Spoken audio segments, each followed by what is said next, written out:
আমি চাই আপনারা গরিব থাকুন, মানে যা আছে ঘরে সেটা খেয়ে বেঁচে থাকুন। আগে 12-13 বছরে বিয়ে দিয়ে দিত একটা 85 বছরের লোকের সাথে, ফলে সে যখন মারা যেত তখন ওই মেয়েটিকেও তার সাথে পুড়িয়ে দেওয়া হতো। এটা রোধ করেছিলেন ঈশ্বরচন্দ্র বিদ্যাসাগর মহাশয়। এটা রোধ করেছিলেন ঈশ্বরচন্দ্র বিদ্যাসাগর মহাশয়। নমস্কার বন্ধুরা, সবাই কেমন আছো? আমি আলপনা চলে এলাম আরেকটি ভিডিও নিয়ে তোমাদেরকে হাসাতে। ভিডিও শুরু হয়ে যাক। এই সময় কম, শুরু করো। আচ্ছা পিসি, আমি বলছি যে মোদি বাবুর ওখানে কি নেই? और तुम्हारा है क्या? ना आम है, ना लाल साग है, ना पलंग साग है, ना लाल के डाटा है, ना आम है, ना कटहल है, कुछ नहीं है। তাহলে কি আছে? हमारे पास खुद केला है, कला है। कला खाओ और भाग जाओ। नहीं। ও পিসি, কি একটা যেন গান তোমার শুনতে ভালো লাগে, শুনলে তোমার গা কাঁটা দিয়ে ওঠে। ওই গানের দু একটা কথা আমাদেরকে শোনাও না পিসি। আমি কন্যা কন্যা কন্যা কন্যাশ্রী গানটা যখন আমি শুনি আমার গায়ে কাঁটা দেয়। আমি ভাগ্য ভাগ্য ভাগ্য, আমি ভাগ্যশ্রী, আমি যশ যশ যশ, আমি যশশ্রী, আমি বিশ্ব বিশ্ব বিশ্ব, আমি বিশ্বশ্রী। জয় করুন, তৈরি হন, এগিয়ে যান, নিজের পায়ে দাঁড়ান আর মাটির সম্মান রক্ষা করুন। অনেক ধন্যবাদ, অনেক শুভনন্দন, শুভকামনা সকলকে। এই এদিকে অভিষেকদা কি বলছে শুনি। জয় বাংলা, জয় বাংলা, জয় বাংলা, জয় বাংলা, জয় বাংলা। দুহাত তুলে জয় বাংলা। হ্যাঁ অভিষেকদা, জয় বাংলা। বাংলা, জয় বাংলা। অভিষেকদা, এবারে তুমি বিজেপিদের উদ্দেশ্যে কিছু বলো। আপনারা বন্ধ করবেন, আমরা চালু করব। আপনারা ভাঙবেন, আমরা করব। আপনারা শিক্ষা দেবেন, আমরা গর্জে উঠব। কি আরে বলুন কি? আপনারা শিক্ষা দেবেন, আমরা গর্জে উঠব। ও পিসি, আগেকার দিনে বিয়েটা কেমন হতো? মানে বর আর বউয়ের বয়সের তফাৎটা কেমন হতো? আগে 12-13 বছরে বিয়ে দিয়ে দিত একটা 85 বছরের লোকের সাথে, আর বর মরে গেলে কি হতো? মানে মেয়েটার কি হতো? ফলে সে যখন মারা যেত তখন ওই মেয়েটিকেও তার সাথে পুড়িয়ে দেওয়া হতো। এই যে স্বামী মারা গেলে বউদেরকে স্বামীর সঙ্গে পুড়িয়ে মারা হতো, এইটা কে বন্ধ করেছিল পিসি? এটা রোধ করেছিলেন ঈশ্বরচন্দ্র বিদ্যাসাগর মহাশয়। এটা রোধ করেছিলেন ঈশ্বরচন্দ্র বিদ্যাসাগর মহাশয়।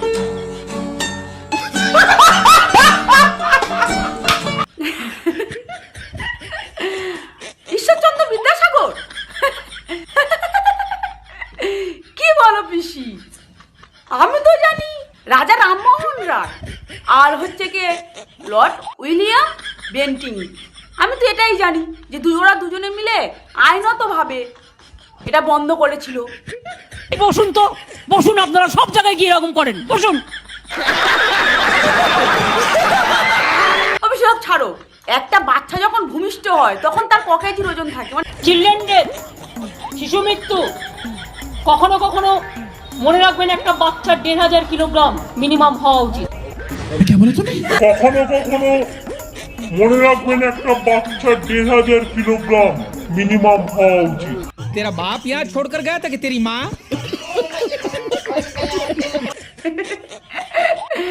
সত্যি বেশি, তুমি সব থেকে বেশি শিক্ষিত একদম।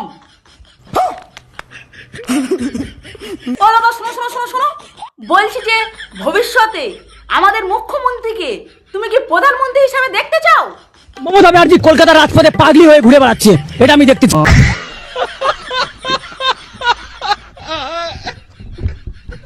কি দাদা, আমি বলছি প্রধানমন্ত্রী হওয়ার কথা, আর তুমি কি না বলছো পাগল হয়ে রাস্তায় ঘুরে বেড়াবে? মমতা ব্যানার্জি রাজপথে ভবিষ্যতে পাগলি হয়ে ঘুরে বেড়াচ্ছে, মাথা চুল ছিচ্ছে, মাথায় ওনার উকুন হবে অনেক, এইটুকু বলে দিলাম। মাননীয় মুখ্যমন্ত্রীর কাছে এটাই বলবো, নেপাল থেকে শিক্ষা নিন, 50,000 নিয়োগ দিন। যুব সমাজ রেখে গেলে আপনি কিন্তু রাজ্যকে আর বাঁচাতে পারবেন না, পুলিশ আটকালেও থামবে না। আরে দাদা, তুমি কিভাবে চাকরি পাবে? আগে মুখ্যমন্ত্রীর এই কথাটা শোনো, তারপরে বুঝতে পারবে যে মুখ্যমন্ত্রী কেন তোমাকে চাকরি দিচ্ছে না। আমি চাই আপনারা গরিব থাকুন, মানে যা আছে ঘরে সেটা খেয়ে বেঁচে থাকুন। কি বললি?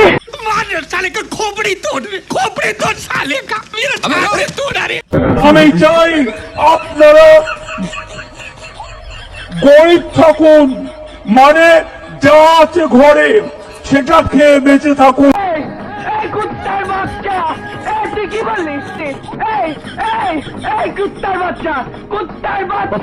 तेरा बाप यहाँ छोड़कर गया था कि तेरी माँ?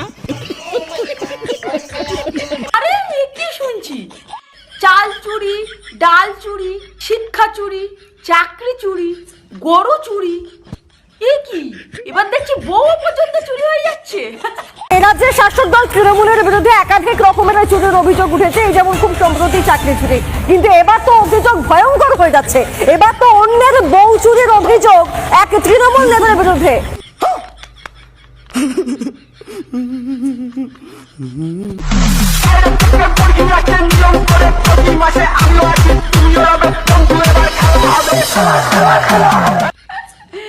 কি শুনছি রে বাবা, তৃণমূলের নেতারা বউ চুরি করে নিয়ে যাচ্ছে। এটা নতুন জিনিস না যে তৃণমূল নেতারা বউ চুরি করে নিয়ে যাচ্ছে। কিসের জন্য ধর্নায় বসেছেন পার্টি? আমরা এতদিন জানতাম তৃণমূল কয়লা চোর, চাকরি চোর। গত রাতে তৃণমূলের নেতা আমার বউকে চুরি করে। कैसे कैसे लोग रहते हैं यार यहाँ पर।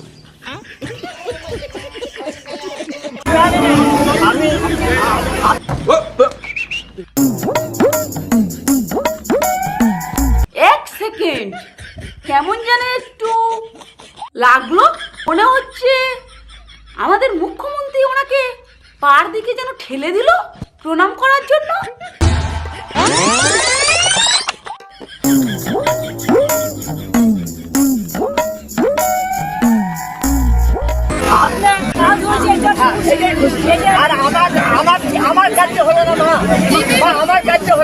कौन है ये लोग? कहाँ से आते हैं? আর এদিকে দেখো, বয়সে ছোট কেউ প্রণাম করতে এলে তাকে কতটা সম্মান করতে হয় সেটা দেখে নাও।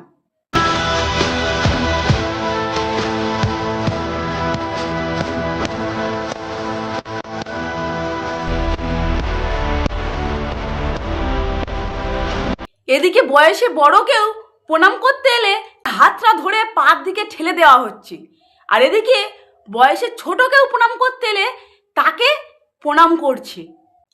এই দুজনের মধ্যে অবশ্যই তফাৎ আছে, এটা কিন্তু মানতে হবে। নিঃসন্দেহে তুই ঠিক কথা বলেছিস। সব বন্ধুরা, ভিডিওটি আমি এখানেই শেষ করলাম। ভিডিওটি যদি ভালো হয় তাহলে একটা লাইক, একটা সাবস্ক্রাইব করে দিও। টাটা।